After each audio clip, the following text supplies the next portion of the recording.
nataony iavoloha satria ny tena izy no nitoetra nieritreretiny fa iavoloha no ametrahana n'izay ananatanara izay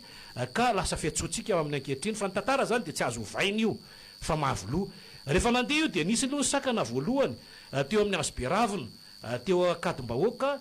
de nisy ny fampirarana nataon'ireo londoam-pisorona tamin'izany fotoana izany izay efa ny akamaroan'izy ireo raha tsy diso ny fitadidiko efa tsy oatsony satria efa lasa korazana avokoa ny akamaroan'izy ireo mbola veloleo ry sersa iza moa de efa nyvahiny teto amintsika ity tsy raha zafy mahoa fa le anankiray ialaindry amin'ny seza ialaindry amin'ny seza zao mbola teo satria nisy ilay fanoherana tamin'izany fotoana izany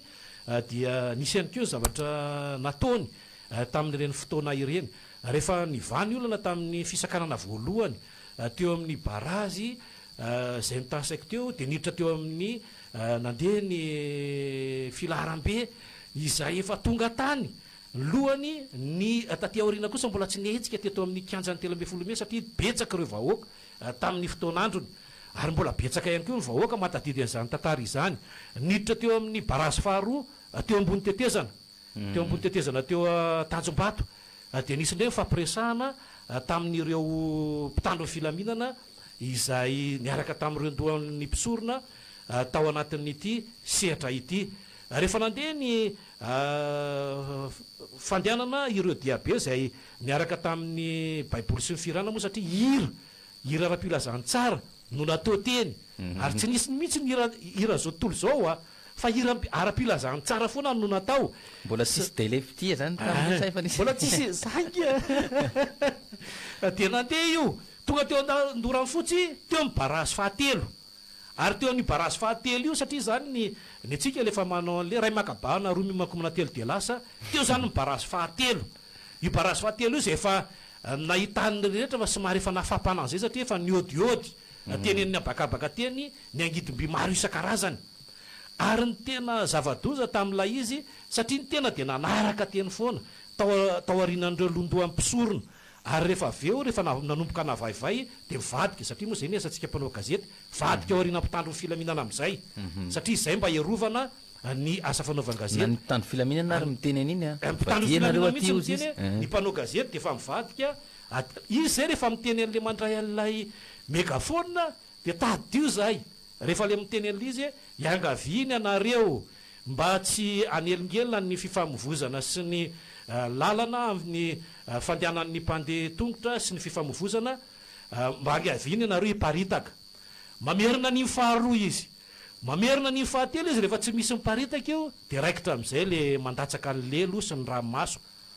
de teo zany de fa nanomboka somary hafahafa aloha fanosonosika am'izay de nisy le nahita lalana tenentsika le zavatra rehetrarehetra satria ny vahoaka malagasy nanomboka lay hoe nahenao an'iny de nisy mpitondra teo amin'ny aty amin'ny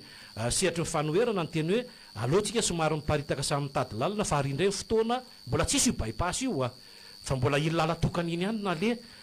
dia nanomboka niditra am'izay taty amin'ny ataontsika hoe 4 kilometatra tsy hidirana le aty am'le lalana taloha le eo amin'ny sapanana eo amin'ny raha ty ambadika zany izy misy lela santsy be io zao be de le eo ambony de le aty ambony mbola tsisy any bypass iny tany ambany tam'izany io de fa nanomboka teo am'izay zany le nanomboka le miparitaka le olona de hoe aza misy mandeha ny anaty tambary satria fa nisy nahita mponina teo amin'ny manodidina hoe misy an'le minina napetraka teny tambary io zavatra rehetrarehetra mipetraka teny amba io tsy tonga de tsotsika tsy le tenentsika le mandeha any an-dalana de manitsaka minina tsy le tay io le TAY fa le tena minina le mafaty mihitsy satria mponina teo amin'ny manodidina ny teny hoe nioraka satria zay tena teo mihitsy aza midina anaty tambary ozy izy fa be deabe ka mety hiteraka fipoana ka mety hiteraka fahafatesan'ny olona nanomboka teo am'izay de fa miparitaka satria nandatsaka ny teny ambony ny tety ambany nisy nanitsaka de nisy mipoka zany efa teo zany efa nisy fahatolona aloha raikitra am'izay rehefa tena mbola nandeha ny olona nisy an'izay le noetiny tadiditsika tsara le rakahava le atsimo tondra n'lay olona le tsy miroro miaraka tamin'ny pilitra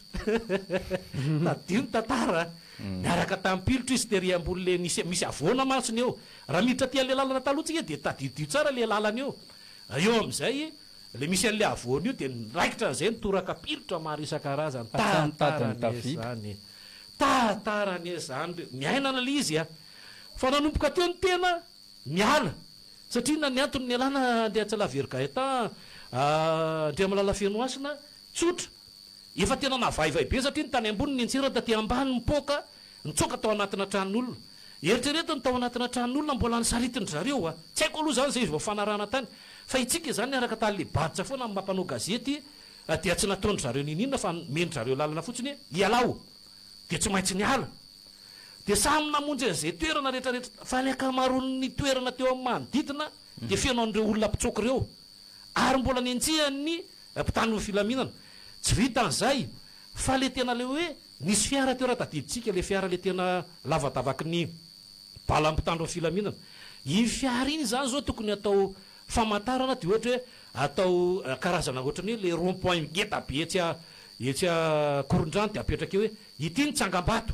satria tena lavadavaky ohatran'rele inona moa zany le fanaovana sivan'ireny mihitsiny io fiara io jenijanona teo ary ny zavatra zay nseho satria tena enao koa Gaetandria Tsalavery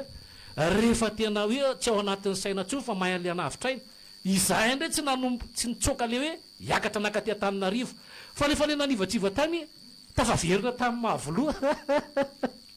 enjana anie tsokany anatsimo ndray zany satria nitsoka atsika tsony le lalana ny tena tsy nitondra bosolina hoe makaizy tsika ty fa anakiroa zay mpanao gazety teo mbola eo izy mbola eo zay zokola zay fa efa retirety izy rehefa tafatsoka potaka zay teo am'le arabe le fian'le rahabe teo potaka zay le fanadiovana am'lay mpamonjy vono tifirina ny arabe rehetra satria raha fotsiny teo nisy fatiny kararana teo io zany malasa saina maneritreritra hoe aiza marina mahakasika azy baraingo be zany izy zao nakaiza daholo zany reny olombelona rehetra satria ain'olombelony reny nakaiza daholo reny olombelona rehetrarehetra reny manakambara ihany koa nareo mirahalahy Andria Tsalavergaeta Andria Malala Fianoasina mahakasika an'izay fahafolon'ny volana aogositra taona 2017 fahafolon'ny volana aogositra zay nomaly 2024 efatra am'telopolo katroka tsy nahitantsika ny marina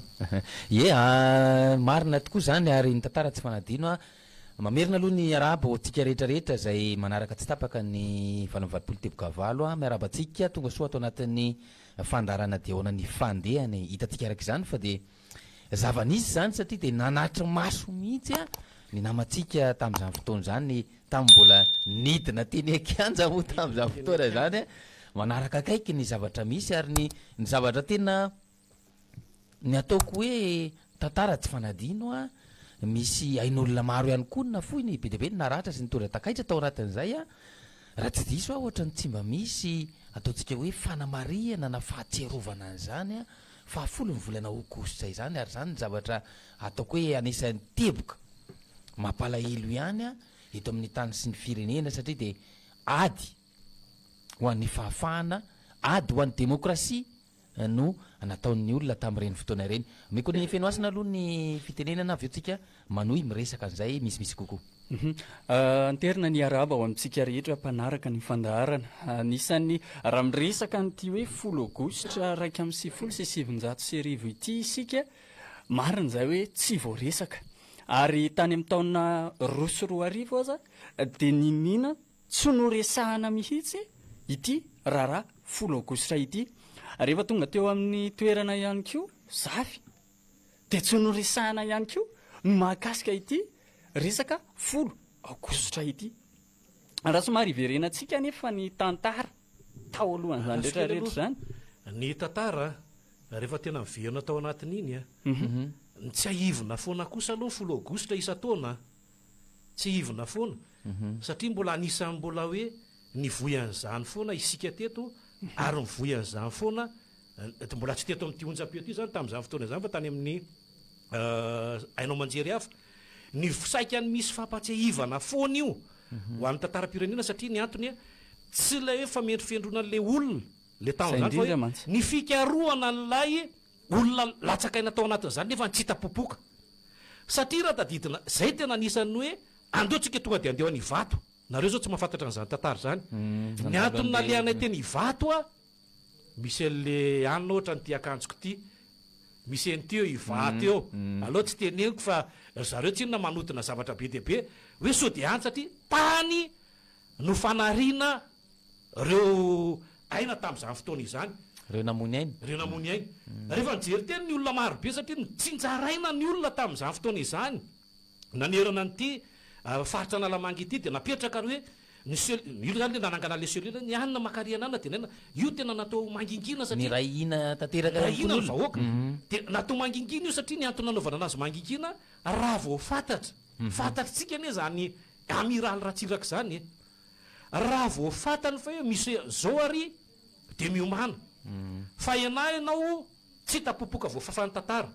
ohatran'io gasikara io tsy gasikara feno soa fa jerentsika tsara ny samby gasikara fa tena any ane de tonga de tsity zay zany ny tena natahorana tena tadio tsara ny tantara nanana havany zahay nanao an'io lapy io fa manontanianareo an'izay olona nanana havana nanao an'io malagasy hoe nakaiza ny havanareo fa tram'izao zany tsy tapopoka de ohatr'izay ihany koa le izy tena efa fomba fiady tamin'ny andron'ny amiraly io le tena tsy tapopoka io tadidiko tsara vao niditra tao anatin'io bianco io ivoaka kely vetivetika ao anatin'ity fanapahatahotra io andreatsy lavery gaetan fianoasina satria tao le nisy an'le hoe DG ide rehefa miditra ao anatin'ny couloir io tsika ohatran'ity couloir eto amin'ity lalatsara atsika ty de misy an'ireo varavarandreo ny olona mandeha ho vonoana eo tsy mahita satria maizina be de misy varavarana be dehibe zany nefa fa vao mandaly ianao tsy mahita le satria maizina be tonga de misy mively tampoka tsy hitanao mihitsy ny olona io de mandeha indray ianao satria misy feo zany mandeha tsy maintsy mandroso ery am'ry jiro ry farany fa parapatonga anao eny efa mahatombony ianao tantarany io io nanaovana an'io bianco io fa zany io verenantsika le ao anatin'ilay fahafolon'ny volana aogostra nisy foana zany io raha ho an'ny onjam-peo rehetrarehetra sy ny gazety rehetrarehetra raha jerentsika ny tantara hoe nisy foana fampatsihivana an'io zay nitondra teo ary ny tena tsy levo ny vavoniny ny mpitondra tamin'izany raha valymanana marika zay nitondra ny fahefanany zay taty arina tena merimberina an'io foana ary nipetraka tao anatin'ntsika ala-peritreretany hoe nisy famonoana olona teto Madagasikara teo amin'io lapam-panjakana teny Mavoloa io de tsy nanaiky izy nipetraka teny nefa noho ny taty eo arina de lasa teny any ary izy ny anisan'le nanangana la inona moa zany le fanaovana fivoriana ngeda-be mbola ao le trano ao le inona eo ambany le eo anelanelan'lay lapa sy ny trano nipetrahany zay filopirenena eo anelanelany eo mbola eo izy ny efitrano ngeza ndrindra eo izany hoe raha jerentsika zany ny tantara nisan'ny nampiororo ny vahoaka malagasy zay mbola tsy niaina zany tamin'ny hoe zay nge mbola tsy teraka tamin'ny 7 de niaina izy tamin'iny eo ohatrohatran'izany fa ity indray amin'ny endriny malagasy mamono malagasy zay zany ty endriny ty le tsy azo ekena mihitsy ao anatin'ntsika ala-peritreretana ry izy miralahy fa raha somary hoe iverina kely ao anatin'izay tantara zay manina moa ny mpitondra ny tsy mahay makalesona ihany koa ny amina tantara tahaka zao ny 7 sy 7 raha iverenantsika kely de efa nahavaivay mihitsy ny resaka hoe fihetseham-bahoaka andro-danana ny sosialisma maneran-tany de ny teto Madagasikara nanomboka tany amin'ny raime 1 no nirotsaka andalambe ny vahoaka andravan'ny rafitra fitondrana sosialista tamin'izany fotoana zany teo no niseho ny olona satria nitoy-atrano ny tsy akijanona le zay hoe isan'andro ny mahakasika ity tolona ity hatrany amin'ny 4 ny volana jona 1 zay nitakina tamin'ny amiraly Didier Ratsiraka ny ananganana gouvernement tatetezamita izay nataon'ireo mpanao fihetsiketsehana moa zany de tsy nanaiky an'izany mihitsy moa ny tena niary teo ihany koa ny fangatahana ny fialany ny 5 ny volana jona ary tsy mbola teo tsy nanaiky an'izay ny 5 ny volana jolay kosa nisy ny fifampiresahana farany hoy tao anatin'ny fitondrana tamin'izany fotoana zany ary ny apitson'io de nanapa-kevitra ny hery velona fa hoe anangana gouvernemanta andalambe de teo indray avy eo nampisy fivakisana teo amin'ny tsy neken'ny MFM zay resaka rafitra izay de zay nampivaky anazy misy ny taty amin'ny akolafiny ankilany hoe hery velona rasalama teo ny rabearivelo zay efa nentin'ny resaha marjona teo moa mahakasika an'izay inona ny tia natongavana ao anatin'izany mety gagy isika tantara le izy fa tao anatin'ity taon'ity niverina zay endry dalao izay eo amin'ilay resaka hoe hetsika fotsy. Teo ihany koa ilay fitakiana tamin'ny mpitondra ilay resaka hoe jadona. Ezahantsika ho ampifandraisana tsikelikely izy fa rehefa mitony resaka tonga tany amin'ny resaka hoe von'olona izy ity. Nisy karazana seho maro samihafa tao anatin'izany. Amanetsiny maro nge ny malagasy izay tena hoe niarandrohitra tamin'ny hafanampo tamin'izany fitiava tamin'ny razan'izany. Tao le resaka hoe ketsaketra, nisan'ny fitenina laza tamin'izany nentina avy aty amin'ny akolafin'ny jafy moa ny hoe eto miakatra ty fireneny ity. Teo ihany koa ny fiteny anankiray hoe tifiro ny fiara mainty izay rotodraotiko ny balasala amin'ny pasoara mihitsy moa zany nefaran'izay. Inona ny zavatra tao anatin'le izy ny tena hoe mila resahana ao anatin'izany. Tsy no resahan'ny mpitondra le izy raha latsaka nefa nisy teto. Teo no hoe avary aloha efa nisy mpitandro ny filaminana nitifitra efa niandro ny vahoaka malagasy avy eny ambony tamin'ny helikoptera ihany koa dia nisy ny fandatsana grenady ary tao amin'ny tambary izay niviavin'ny mpitolona tamin'izany fotoana izany dia efa nisy ihany koa ny vanja. Izany hoe tapidalaka le sahala misokona nana amin'ny bato ny mpitolona tamin'izany fotoana izany. Betsaka ny raha latsaka. Ary tsy noresahana rehefa tonga teo amin'ny fitantanany zafy. Tsy noresahana le izy. Dia andehantsika hiresaka indray ary ny atao hoe 7 febroary 2024. Teo amin'ny kianjan'ny 13 Mey Niainga. Efa fantatry ny mpitondra tamin'izany ene fa faritra mena ane. Zone rouge. Efa faritra mena ny toerana andehanana. Dia samy laza ve fa tsy mahalala tsy mahalala lalàna ny mpitondra. Izay mpitondra tamin'izany dia mpitondra antsika amin'izao fotoana izao. Ary inona ny anton'ny fitakiana? Nanontany amin'ny 10 Aogositra 1970 na ny 7 Febroary dia samy nitenenana fa hoe lay fanoherana ny jadona. Oka tsy adin'inao Andreo Matofoloha nanao an'ilay sala miloko volomboasary ianao teo anatrehan'ny mpanao gazety RFI.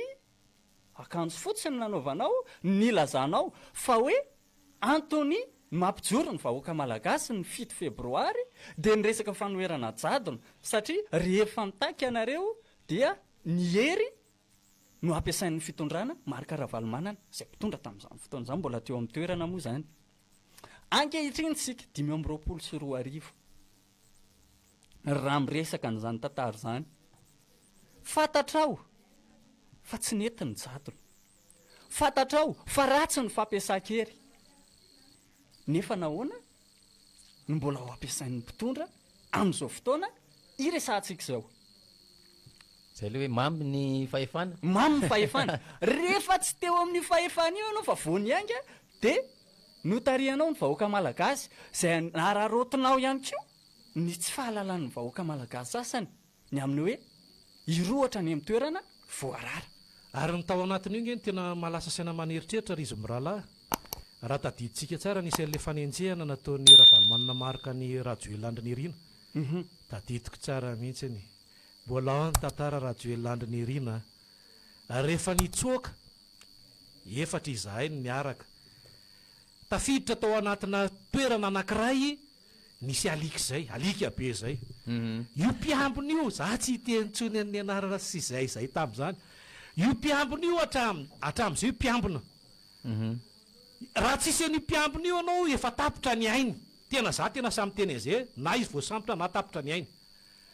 Ary avy eo, io mpiambina io avy eo rehefa tonga eo amin'ny toerana. Zao izy tonga eo amin'ny toerana. Taddio mazava tsara fa io Rajoelina Nirina mbola mpiambina io olona io. Mba hajereo fa ny vato raha nanao soramenaka. Ary tadiditsika tsara fa nisy aina latsaka teto. Lan'ilay 7 Febroary ndesana teo. Tadiditsika ve niarantsika zany zao efa hoe na tsiaro ny tantara amin'izay fa raha izany mbola hoe mety kelikely ny sasany. Fa rehefa nisy eo izy tamin'ny fahitalavitra nitomany izy Rajoelina Nirina. Ino ny karohako mihitsy ny mahaly sy androany e. Zany natonga na alina be vao nody teo tsika gaeta Atsilavelo niaraka teto. Nitady an'le feo an'le nitomany satria nitomany izy hoe tsy rariny itsony raha mbola malagasy mamono amin'ny malagasy satria efa nisy ny tamin'ny 10 volana Aogositra dia zao indray mbola misy ny famonoana malaga dia nitomany izy